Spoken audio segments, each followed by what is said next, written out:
লক্ষ্মীর ভান্ডারের প্রাপকদের তালিকাটা ভেরিফাইড, কিন্তু আমরা ভুরিয়ে ভুরিয়ে অভিযোগ পেয়েছি যে ভোটার তালিকা থেকে নাম বাদ গেছে, স্থায়ীভাবে নাম বাদ গেছে এবং ট্রাইব্যুনালে বা সিএ তে অ্যাপ্লিকেশন করেননি এমন অন্তত 30 লক্ষের কাছাকাছি, অ্যাপ্রক্স বলছি, সংখ্যাটা আরো ক্লিয়ার হয়ে যাবে ফর্মগুলো ফেরত এলে, তারাও লক্ষ্মীর ভান্ডারের টাকা পাচ্ছেন।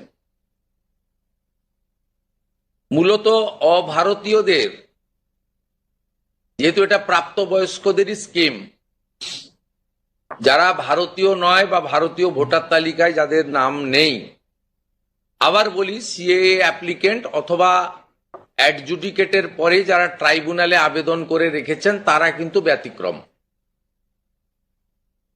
সেক্ষেত্রে এই বিপুল সংখ্যক লোককেও লক্ষ্মীর ভান্ডারের টাকা দেওয়া হচ্ছে। তাই অর্থনৈতিক স্বচ্ছতা, পশ্চিমবঙ্গে বসবাসকারী আমাদের মা বোন দিদি যারা উপযুক্ত এবং যারা এই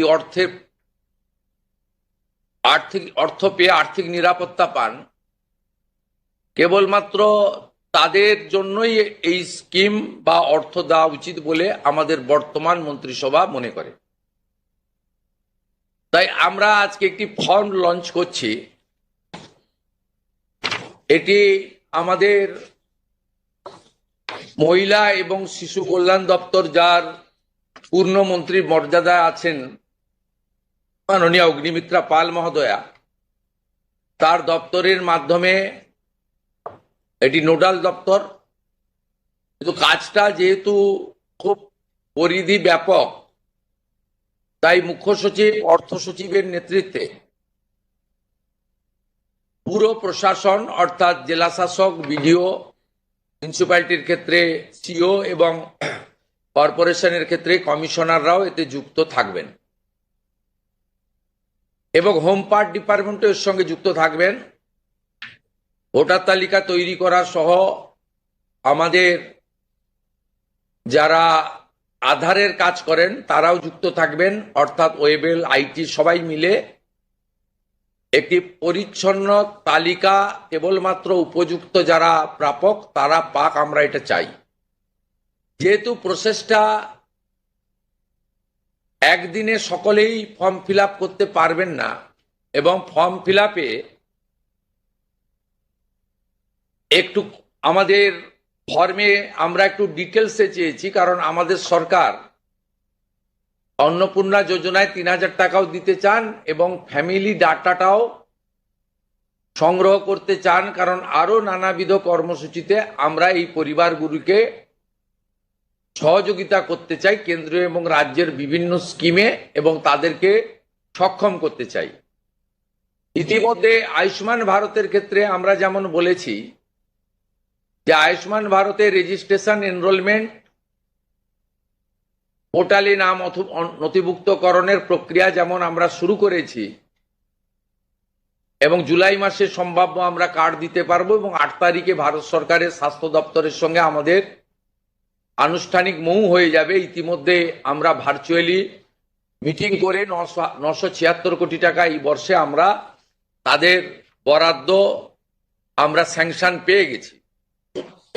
ঠিক সেক্ষেত্রে আমরা বলেছি যে যতক্ষণ না আয়ুষ্মান ভারতের প্রক্রিয়া কমপ্লিট হচ্ছে, স্বাস্থ্যসাথীর সুযোগ থেকে কেউ বঞ্চিত হবেন না। আয়ুষ্মান ভারতে যেমন যেমন এনরোলমেন্ট করে ফ্যামিলি কার্ড বা ইন্ডিভিজুয়াল কার্ড পাবেন, তারা স্বাস্থ্যসাথী থেকে বেরিয়ে যাবেন। এক্ষেত্রেও আমরা প্রথমে অ্যাসিওর করছি তাড়াহুড়া করার কিছু কারণ নেই, একদিনে সবাইকে ফর্ম ফিল আপ করতে হবে। এখন 2,20,00,000 মতো পান, যার মধ্যে ভোটার তালিকা থেকে মৃত, ভুয়া, অভারতীয় অস্তিত্বহীন এমন প্রায় 30 লক্ষ মতো লোকের নাম আছে, সংখ্যাটা কম বেশি হতে পারে, আমি টেন্টেটিভ বলছি। তারা যেমন পাচ্ছেন তারা পাবেন না, মানে আলটিমেটলি কমে যাবে। কমে গেলেও আমাদের ধারণা যারা বিরাট সংখ্যক, প্রায় 2 কোটির কাছাকাছি হয়তো উপভোক্তা ফাইনালি আসবে। সেক্ষেত্রে আমরা লক্ষ্মীর ভান্ডার যোজনা কর্মসূচি ততদিন অর্থাৎ চালু রাখছি যতক্ষণ না অন্নপূর্ণা যোজনার ফর্ম ফিল আপ এবং এনরোলমেন্ট কমপ্লিট হচ্ছে। আমরা চেষ্টা করছি আগামী 2 তারিখের মধ্যে যারা এনরোলমেন্ট করতে পারবেন, আগামী বুধবার আমাদের ক্যাবিনেটের মিটিং এর পরে আমরা ডিবিটির মাধ্যমে ট্রান্সফার করে দেব। প্রথম কার্যক্ষেত্রে 1 তারিখ থেকেই বেনিফিটেড হবে তারা, জুন মাসের, কিন্তু যেহেতু এনরোলমেন্ট করতে হবে সেই জন্য আমরা আরো 2 দিন হাতে নিয়ে 3 তারিখে আমরা আপনাদের জানিয়ে দেব। মানে জানিয়ে দেবো মানে প্রোগ্রাম হবে, যতজন করতে পারবেন, এই কালকে ছুটি আছে, শুক্র থেকে মঙ্গলবারের মধ্যে যতটা এনরোলমেন্ট হবে। তো এটা প্রসেসটা ডেলি চলবে। যেমন যেমন এনরোলমেন্ট হয়ে যাবে, ভেরিফিকেশন হয়ে যাবে, তারা অটোমেটিক কোর্সে লক্ষ্মীর ভান্ডার থেকে অন্নপূর্ণা যোজনায় চলে যাবেন এবং লক্ষ্মীর ভান্ডার তাদের অফ হয়ে যাবে। যতক্ষণ না এনরোলমেন্টের প্রক্রিয়া কমপ্লিট হচ্ছে ততক্ষণ লক্ষ্মীর ভান্ডারের যে সুবিধা তারা পাচ্ছেন সেই সুবিধা থেকে তারা বঞ্চিত হবেন না। মানবিক সরকারের এটাই প্রতিশ্রুতি।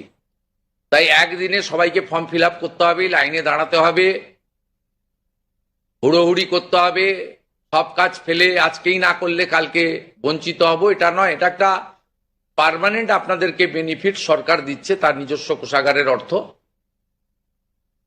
তাই আপনাদেরও সহযোগিতা এবং ধৈর্য এবং পুরো প্রক্রিয়ায় এই ব্যবস্থার সঙ্গে আপনারা করবেন। আমরা আপাতত 1 জুন থেকে, কাল থেকে শুরু হচ্ছে, কিন্তু 1 জুন থেকে 90 দিন এই প্রক্রিয়াটা চালাবো। কিভাবে হবে? অনলাইনে হবে, অফলাইনেও হবে। বিডিওরা এবং পৌরসভা থেকে তারা করবেন। বড় পৌরসভা কর্পোরেশনের ক্ষেত্রে ওয়ার্ড ভিত্তিক, বড় ভিত্তিকও হবে। এবং আমাদের পঞ্চায়েতের সঙ্গে যুক্ত আধিকারিকরা, সুপারভাইজার বা অন্যরা বাড়ি বাড়ি গিয়েও একটা 30 দিনের ড্রাইভ দেবেন। যারা অনলাইন বা অফলাইনে ফিল আপ করতে পারবেন না তারা বাড়ি বাড়ি গিয়েও করবেন। মূলত আপনাদের একটা উদাহরণ দিই আমি। এই মুহূর্তে লক্ষ্মীর ভান্ডার পাচ্ছেন রাকিবুল শেখ, তার পিতার নাম মনসুর শেখ, তার বাড়ি হচ্ছে শিয়ালমারা, পোস্ট হচ্ছে বহরমপুরের রাদারঘাট।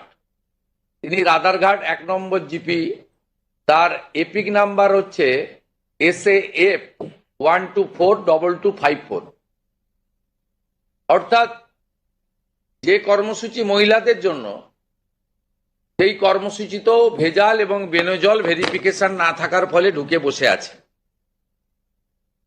আমরা এই ফর্মে অনেকগুলি ক্লজ রেখেছি, খুব সিম্পল, এবং আমরা সহযোগিতা করব এবং বিডিও অফিস থেকে বিধায়কদের এই কাজে যুক্ত করা হবে।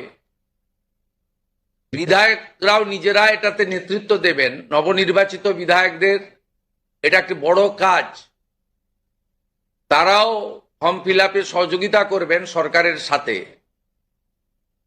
আমাদের এই লঞ্চিং এর পরে বিডিওদের সঙ্গে ভার্চুয়াল কর্মসূচি রয়েছে।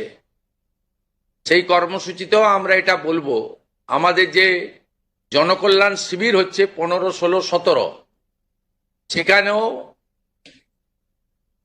ফর্ম ফিল আপ করার বা সহযোগিতা করার, বা কেউ যদি কোনো একটি এই ফর্মের কোনো একটি ক্লজ বা কোনো একটি বিষয়ে তার কোনো কনফিউশন থাকে সেটাও করতে পারবেন। আমরা এটাতে অন্নপূর্ণা যোজনার বেনিফিট যেমন দেব, তেমনি ফ্যামিলি ডাটাও সংগ্রহ আমরা এটাতে নতুন সরকার নতুনভাবে সংগ্রহ করতে চাই। আপনাদের সকলের সহযোগিতা প্রার্থনা করি। আমরা চেয়েছি রাষ্ট্রের মূল ধারার সঙ্গে যারা নাগরিকরা যুক্ত হয়েছেন তারাই বেনিফিট পাক। প্রথমত, যারা অতিরিক্ত ইনকাম ট্যাক্সের আওতার মধ্যে পড়েছেন তারা, অর্থাৎ এখন ইনকাম ট্যাক্সের সিলিং জানেন আপনারা, আমি আর উল্লেখ করছি না। সেক্ষেত্রে কোনোভাবে প্রকৃত প্রাপক ছাড়া যাতে না পায় সকলকেই আমরা দিতে চাই। এবং যারা রাষ্ট্রের মূল ধারা, রাষ্ট্রের নীতি, রাষ্ট্রের নিয়ম ইত্যাদি মেনে যারা চলছেন, এ প্রকৃত ভারতীয় রাষ্ট্রবাদী এবং আর্থিকভাবে দুর্বল নারী শক্তি, মাতৃশক্তি, তারা যুক্ত হন, আবেদন করুন এবং আমাদের সহযোগিতা করুন। আমরা এই ফর্ম খানিক পরে ওয়েবসাইটে দিয়ে দেব। আমাদের মাননীয় মন্ত্রী অগ্নিমিত্রা পাল মহোদয়া এবং মাননীয় মুখ্য সচিব মনোজ আগরওয়াল মহোদয় পুরো ব্যবস্থাটাকে, প্রক্রিয়াটাকে সুন্দরভাবে পরিচালনার কাজ করবেন। একদিকে প্রশাসন, একদিকে জনপ্রতিনিধি। এবং এই কর্মসূচি, এই ফর্ম লঞ্চিংটা আমরা করলাম। আর আগামী সোমবার থেকেই আমাদের সরকারি বাসে মহিলাদের ফ্রি কর্মসূচি চালু হচ্ছে। আমরা এক্ষেত্রেও প্রাথমিকভাবে সমস্ত মহিলাদেরকে সুযোগ দিলেও পরবর্তীকালে এনরোলমেন্ট করে একটা কার্ড তাদের দিতে করব, কারণ যাতে এই লক্ষ্মীর ভাণ্ডারের মতো ওখানেও মহিলা ব্যতীত অন্য কেউ যাতে এই সুযোগের অসদুপায় ব্যবহার করে মিসইউজ না করতে পারে, সেটাও আমরা পরবর্তীকালে করব। আপাতত আমরা সেক্ষেত্রে সকলকেই সুযোগ দিচ্ছি। এবং অন্নপূর্ণা যোজনা যা আমাদের ম্যানিফেস্টো সংকল্পপত্রে ছিল, আমরা এটা লঞ্চিং করে দিলাম। ফর্ম ফিল আপে সহযোগিতা করুন এবং এই সুযোগ গ্রহণ করুন। প্রতি সপ্তাহে আমাদের মাননীয় মন্ত্রী অগ্নিমিত্রা পাল প্রেস ব্রিফিং করে প্রতি সপ্তাহে কতজন এনরোলমেন্ট হলো সেটা সাংবাদিক বন্ধুদেরকে জানিয়ে দেবেন। 3 তারিখে আমি এবং আমার অন্যান্য ক্যাবিনেট কলিগরা থেকে আমরা ট্রান্সফারের কাজ শুরু করব। তারপরে ঠিক 7 দিন অন্তর অন্তর মাননীয় মন্ত্রী তিনি প্রেস ব্রিফিং করে জানিয়ে দিবেন যে এত লক্ষ ভেরিফিকেশন হলো এবং তারা লক্ষ্মীর ভাণ্ডার থেকে বেরিয়ে অন্নপূর্ণা যোজনায় চলে গেল। আমার বিশ্বাস যাদের জন্য বা যাদের উদ্দেশ্যে এই কর্মসূচি, তারা এই কর্মসূচিতে উপকৃত হবেন এবং আমরা আমাদের দেওয়া কথা রাখতে পারবো। এই প্রক্রিয়াটা সম্পূর্ণ করার জন্য যে লক্ষ্যমাত্রা সময় আমরা দিয়েছি, হয়তো তার আগেই 1 মাসের মধ্যেই কমপ্লিট হয়ে যাবে। যেদিন কমপ্লিট হয়ে যাবে তারপরেই আমরা আপনাদের সামনে তথ্য ডাটা নিয়ে আসব এবং স্বচ্ছতার সঙ্গে আমাদের রাজ্য সরকারের ওয়েবসাইটেও আমরা সেটা তুলে দেব। আপনাদের সকলকে ধন্যবাদ জানিয়ে এইটা ফর্ম, এটা বিস্তারিত ওয়েবসাইটে দেওয়া থাকবে। হ্যাঁ, এবং বাংলাতেও থাকবে, ইংরেজিতেও থাকবে এবং কিছু বিশেষ এলাকার জন্য হিন্দিতেও থাকবে। ঠিক আছে, অফ করে দেন।